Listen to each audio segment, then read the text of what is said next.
أعوذ بالله من الشيطان الرجيم. بسم الله الرحمن الرحيم.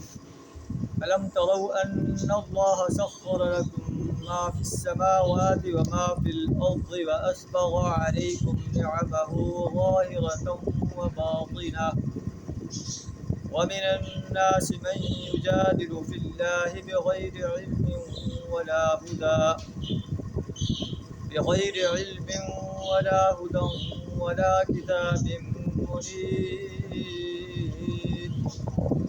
وإذا قيل لهم اتبعوا ما أنزل الله قالوا بل نتبع ما وجدنا عليه آباءنا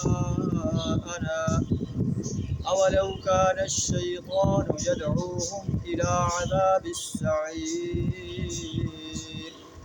صدق اللہ العظیم. سورہ لقمان آیت نمبر 30 اور 31 آپ کے سامنے تلاوت کی. ان کا ترجمہ کچھ اس طرح ہے.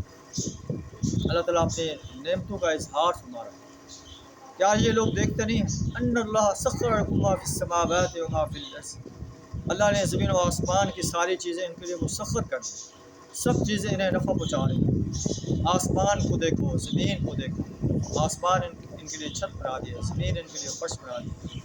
سورج اور چاند جو ہے، سورج دن کو ان کے لیے روشنی مہیا کرتا ہے، چاند اور ستارے رات کو روشنی مہیا کرتے ہیں. اسبغ علیکم نعمہ ظاہرۃ و باطنہ، اپنی کھلی اور چھپی تمام نعمتیں جو ہیں ان پر تمام کر دی. اس کے باوجود لوگوں میں سے بعض آتے ہیں من یجادل فی اللہ بغیر علم ولا ہدی ولا کتاب منیر، جو اللہ کے بارے میں جھگڑا کرتے ہیں، اللہ کی وحدانیت کا انکار کر دیتے ہیں، بغیر کسی علم کے، بغیر کسی ہدایت کے اور بغیر کسی کتاب منیر.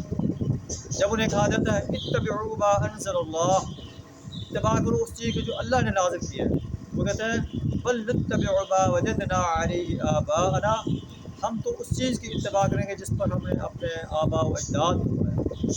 آباء و اجداد کی اندھی تقلید، اندھی اتباع، اندھی پیروی اللہ اور اس کے رسول صلی اللہ علیہ وسلم کے آرڈر سے ٹکراتی ہو، وہ ایسے سمجھیں شیطان کی اتباع ہے، وہ رحمان کی اتباع نہیں.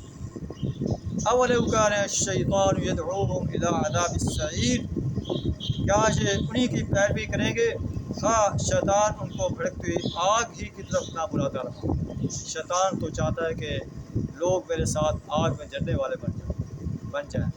وہ کبھی انسان کو صراط مستقیم کی طرف جو ہے ہدایت رہنمائی نہیں کرتا، وہ تو اپنا انسان کو بھڑکتی ہوئی آگ کی طرف رہنمائی دیتا ہے، وہ برائی کا حکم دیتا ہے.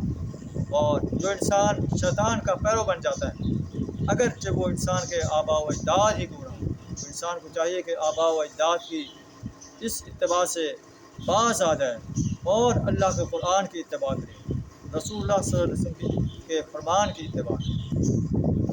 وَمَن يُسْلِمْ وَجْهَهُ إِلَى اللَّهِ فَهُوَ مُحْسِنٌ، جو شخص اپنے آپ کو اللہ کے حوالے کر دے، کہہ دے ان صلاتي ونسكي ومحياي ومماتي للہ رب العالمین، بے شک میری نماز، میری قربانی، میرے مراسم عبودیت، میری زندگی، میری موت اس اللہ کے لیے جو تمام جہانوں کا رب ہے. وَهُوَ مُحْسِنٌ، اور وہ نیکوکار ہو. فَقَدِ اسْتَمْسَكَ بِالْعُرْوَةِ الْوُثْقَىٰ، اس نے ایک مضبوط سہارا تھاما. وَإِلَى اللَّهِ عَاقِبَةُ الْأُمُورِ، اور تمام امور کا فیصلہ اللہ ہی کے ہاتھ. وَمَن كَفَرَ، اور جو کفر کرتا ہے، فَلَا يَحْزُنكَ كُفْرُهُ، اے نبی صلی اللہ علیہ وسلم آپ کو اس کا کفر جو ہے غمگین نہ کر دے. إِلَيْنَا مَرْجِعُهُمْ، ہماری طرف ہی ان کا لوٹنا ہے. فَنُنَبِّئُهُم بِمَا عَمِلُوا، پھر ہم انہیں بتائیں گے کہ وہ کیا عمل کرتے رہے. إِنَّ اللَّهَ عَلِيمٌ بِذَاتِ الصُّدُورِ، اللہ تو سینوں کے رازوں سے واقف.